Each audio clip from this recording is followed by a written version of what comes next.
In this video, I'm gonna walk you through how I studied in nursing school and actually the 3 steps that I took to get straight A's through nursing school. Let's do it.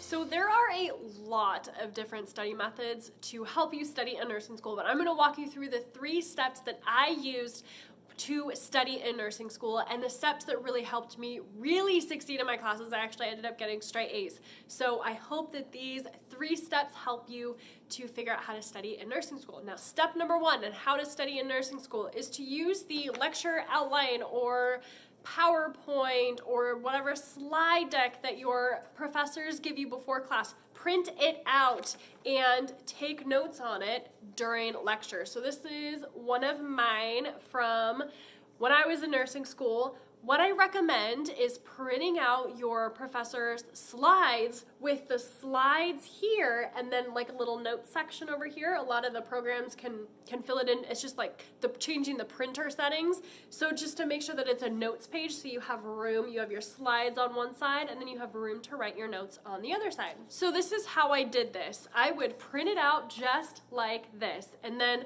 as we go through lecture, I would write the class notes here in this column. And then step number 2, when I got home, I would then go through our lecture slides. I would then go through our lecture slides, everything that the professor said in class and all the notes, and I would find the places in the book, in our nursing school textbook, that talked about what the professor talked about in class. And you can actually kind of see here, I would find the pages and then write down the page numbers on top of those slides, so I have it here. And I would actually take notes from the textbook directly onto my lecture notes. So I would take lecture notes here. You can see all my lecture notes here in this column, right next to the slides, like I said.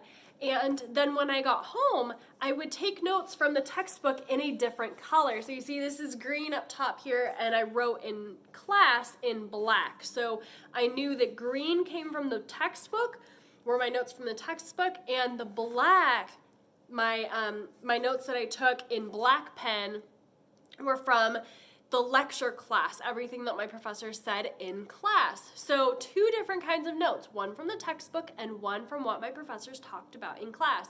So this is how I took notes. And the beautiful thing about this is that once you do this and do it right, once you take really good notes from the book and make sure that you take really good notes from class, is that you never have to open the book again unless something goes horribly wrong. So for the most part, I took really, really good notes on the book. So when it came time for finals, I didn't have to look at the book again because all the notes were already right here. I was only looking at one resource. It's amazing. So like I said, the key thing there is to write out in a different color the notes that you take in class and then the notes from the textbook. Now, here's a key point I do want to point out. While you're studying at home, after class when you go home, and you're studying your lecture notes, you're reading the sections of the book that correspond with lecture, you might find things that are contradictory. So your professor said one thing, but the book says something else. This happens a lot. It happened to me, and I get emails from students saying that it happens to them. So here's my recommendation. Mark those places and then talk to your professor before the exam. That's ideal. If you can't, though, because sometimes you're studying, the night before the test and you don't have time to talk to your professor before the test. I do recommend trying to talk to them, of course, but if you can't, if there's something conflicting from the book and what your professor said in class, when you get to your exam, if you weren't able to clarify it with your professor and ask what the right answer is, go with the book. Default to what the book says. And here's why. Because if you default to what the nursing textbook says on your exam, that way you have that evidence, you have that proof, that solid proof that this is what the book says, and this is where I got the answer for the exam. You see what I'm saying? It's like solid proof. Rather than just saying, oh, well, you said this in class, and I wrote it down on my notes, like how you said it in class, then it becomes a he said, she said type of deal, and that's just no good. So make sure that if you do find something that's conflicting, go with what the book says, rather than what your professor said in class, unless you're able to clarify it with your professor, which of course I do recommend that you talk to them about that contradiction first before your exam, but if you're not able to, then default to what the book says. That way you do have that evidence or that proof that yes, this is what the book says and this is why I got the answer for that exam. Hope that makes sense. Now, the next step, of course, what you're gonna do after you take all of your fancy notes. So up until this point, you've gone to lecture, you have taken, you've printed out your slides here, slides on this column, and then your notes section here. You've taken notes in lecture in one color, and then taken notes from the book in a second color.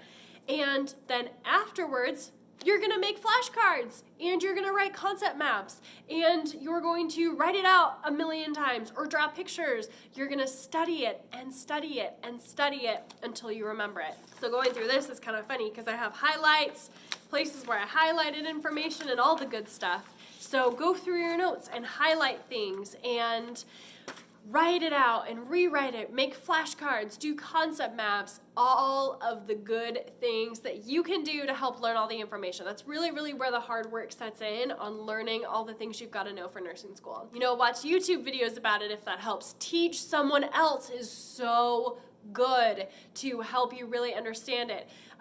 When you teach someone else, you're actually breaking down the concepts in a way that someone else can understand, so you're critically thinking about it, you're hearing yourself say it, you're thinking about it.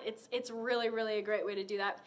Answer NCLEX style questions to help the concepts come together. Just do all of the things to help you retain the information and ace your exam. So I hope these 3 study tips and study steps helps you figure out a good study method to study in nursing school. This is how I personally did it, and I hope it helps you too. Now go become the nurse that God created only you to be. And I'll see you in the next video.